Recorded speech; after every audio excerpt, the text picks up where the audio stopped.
Assalamualaikum warahmatullahi wabarakatuh. Kami dari kelompok 8 akan mempresentasikan materi yaitu fungsi pajak. Lalu, apa itu pajak? Pajak adalah kontribusi wajib kepada negara yang terutang oleh orang secara pribadi atau badan yang bersifat memaksa berdasarkan undang-undang dengan tidak mendapatkan imbalan secara langsung dan digunakan untuk keperluan negara bagi kemakmuran rakyat. Selanjutnya adalah apa itu fungsi pajak? Fungsi pajak linear menggambarkan hubungan antara total pajak yang dilambangkan dengan huruf T dan pendapatan nasional dilambangkan dengan huruf Y yang digunakan dalam analisis ekonomi makro untuk melihat dampak kebijakan fiskal terhadap output dan keseimbangan anggaran. Selanjutnya ada fungsi pajak. Nah, fungsi pajak ini ada 4 ya teman-teman. Yang pertama ada fungsi anggaran atau budget air. Nah, fungsi anggaran itu sebagai sumber pendapatan negara. Pajak berfungsi membiayai pengeluaran negara untuk menjalankan tugas-tugas rutin dan melaksanakan pembangunan, seperti membangun jalan, sekolah, rumah sakit, dan juga membayar gaji pegawai. Kemudian, yang kedua ada fungsi mengatur atau reguleran. Nah, pajak bisa menjadi alat pemerintah untuk mengatur pertumbuhan ekonomi melalui kebijaksanaan pajak. Misalnya, keringanan pajak yang diberikan kepada investor asing agar tertarik menanamkan modalnya di Indonesia. Nah, selanjutnya ada fungsi pajak sebagai fungsi stabilitas. Dengan adanya pajak ini, pemerintah itu memiliki dana untuk melakukan atau menjalankan kebijakan yang berhubungan dengan stabilitas harga, sehingga inflasi itu dapat diatur atau dapat dikendalikan, dikontrol dengan cara melakukan atau mengatur peredaran uang di masyarakat. Yang kedua, melakukan pemungutan pajak, dan yang ketiga, menggunakan atau penggunaan pajak yang efektif dan efisien. Nah, yang terakhir adalah fungsi pajak sebagai fungsi redistribusi pendapatan. Pajak yang sudah dipungut oleh negara ini nantinya akan digunakan untuk membiayai seluruh keperluan atau kepentingan umum seperti membiayai pembangunan, sehingga nantinya pajak ini dapat dimanfaatkan untuk menambah lapangan kerja. Kita akan membahas pajak otonom. Pajak otonom adalah pajak yang tarifnya akan tetap jumlahnya dan tidak dipengaruhi oleh besar kecilnya pendapatan. Pajak otonom bisa diterapkan dengan rumus T sama dengan TO. T adalah jumlah pajak yang harus dibayar, sedangkan TO adalah jumlah pajak tetap.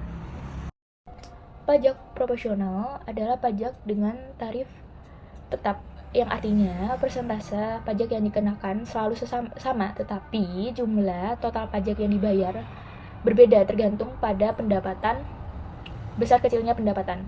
Pajak proporsional sendiri bisa diterapkan di rumus T sama dengan T kali Y, yang dimana T besar adalah total pajak yang dibayar, sedangkan T kecil adalah tarif pajak yang bersifat konstan atau tetap, dan Y adalah dasar pengenaan pajak. Adapun ciri-ciri pajak proporsional, yang pertama, tarif pajak adalah konstanta atau tetap. Yang kedua, kenaikan pendapatan diikuti oleh kenaikan pajak. Yang ketiga, tidak ada perbedaan dalam kemampuan wajib pajak, karena tarif yang berlaku untuk semua orang sama. Ya, selanjutnya ada pajak campuran. Pajak campuran menunjukkan bahwa total pajak yang diterima pemerintah terdiri atas pajak tetap otonom dan pajak proporsional terhadap pendapatan, di mana wajib pajak tetap membayar meski tanpa pendapatan, dan jumlah pajak meningkat seiring naiknya pendapatan. Rumusnya yaitu TO tambah TY, dengan keterangan TO yaitu pajak tetap atau otonom, TY pajak proporsional terhadap pendapatan. Oke, kita lanjut untuk contoh soal yang pertama. Diketahui pajak proporsional sebesar 20% dari pendapatan nasional, pajak otonom tetap sebesar 100 juta dan pendapatan nasional diketahui 1000. Pertanyaan pertama adalah hitunglah total pajak proporsional. Rumus pajak proporsional yaitu T sama dengan T kecil dikali Y besar. Dengan keterangan T adalah total pajak yang harus dibayar, T kecil adalah tarif pajak, dan Y adalah dasar pengenaan pajak.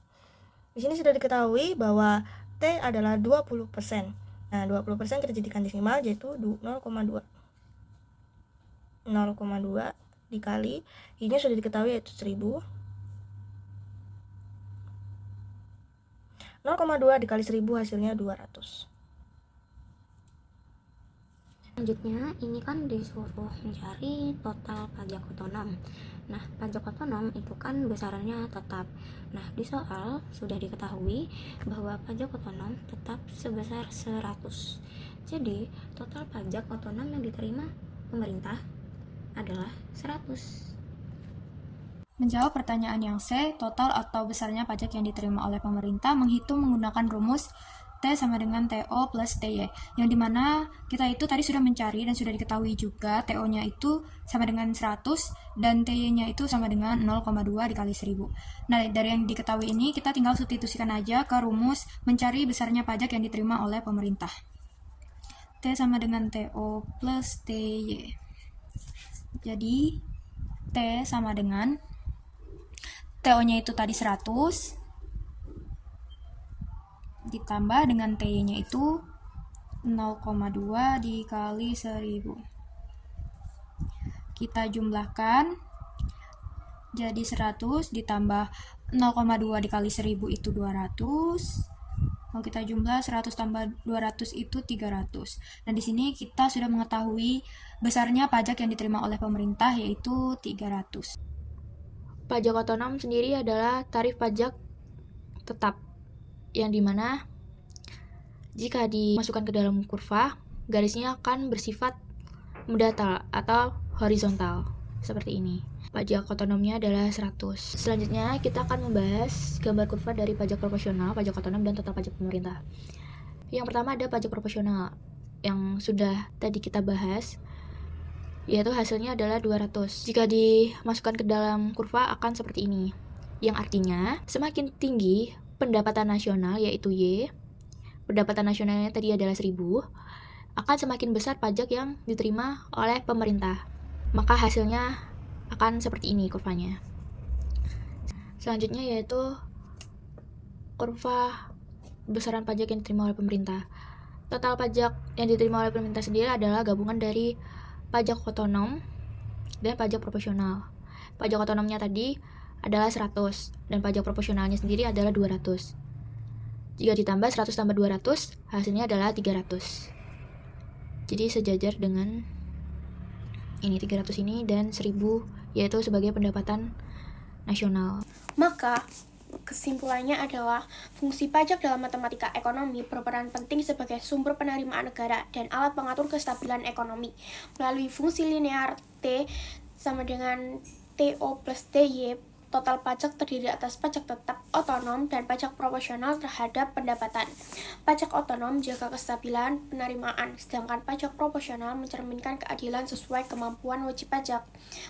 Pemahaman fungsi ini membantu menganalisis dampak perubahan pajak terhadap konsumsi, investasi, dan keseimbangan pendapatan nasional.